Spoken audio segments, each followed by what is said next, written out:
to provide some context for what I'm going to read, which I haven't read in a long time. I don't usually like to read because it's a little bit like listening to your own voice on a recording, reading your own writing. I don't know if anybody else finds that. But, you know, hey, cool.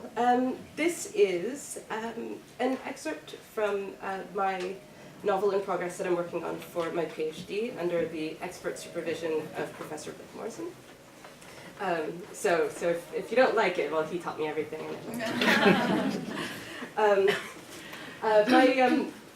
The protagonist and the first-person narrator in this scene is kind of about to have sex with her sometimes boyfriend, who is the drug dealer on the island where she's kind of found herself.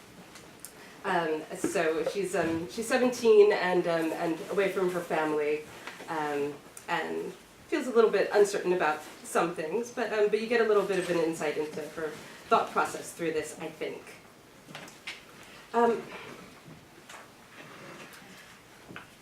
He steps toward the bed, and I step backwards, adding a dance to our silly little song. We undo each other's jeans, unfasten belts and buttons, pulling down zippers and tugging on belt loops.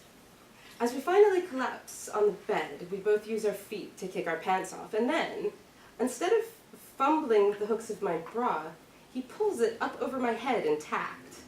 It's uncomfortable, and my boobs flop out in this super not glamorous way.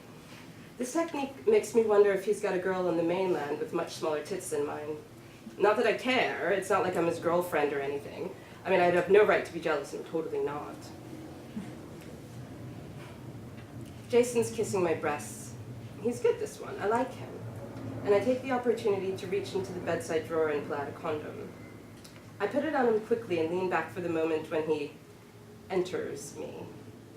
I read it put like that in a collection of short stories a friend of mine and I snuck down from her parents' bookshelf, and now I can't get it out of my head. Every time I have sex with some guy, there's always that moment when he enters me, like I'm the goddamn 8th grade essay contest. He starts going faster, and I brace my hips against his force.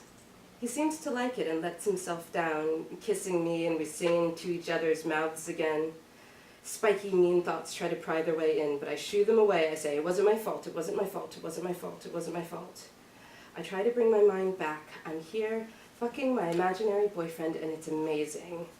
This is real, and now is real, and I'm here, and it's so hot our bodies stick and graft, and it hurts to touch, and it hurts to pull apart. Oh God, I'm dying, and I'm alone. I'm dying, and no one cares, because we're all dying. We're all flying through space at the same rate. Faster. And sometimes it's too mundane to die a little every day, and sometimes you can feel it. Sometimes you can feel how fast we're flying through space, and it's amazing. It's amazing. He kisses me to thank me for the compliment. When he takes his mouth away again, I want to say I'm dying, but maybe that's not the kind of thing he wants to hear. It's all mixed up in my head. Everything's mixed up. It's like, I didn't want you anyway. Just leave me the fuck alone. But if you stop, I'll fucking kill you. Do you hear me? Fucking kill you. But of course he doesn't hear me, because this is all just a blur of nonsense thoughts and sensations that sometimes like a kaleidoscope, all colors and brightness, and sometimes that muddled nothing color that happens when you're a kid and you mix all the Play-Doh together and your mom shouts at you that you've ruined it now, but how are you supposed to know? Oh God, keep doing that. What? That? Oh God, oh shit. I can't remember his name. I was just about to yell it out.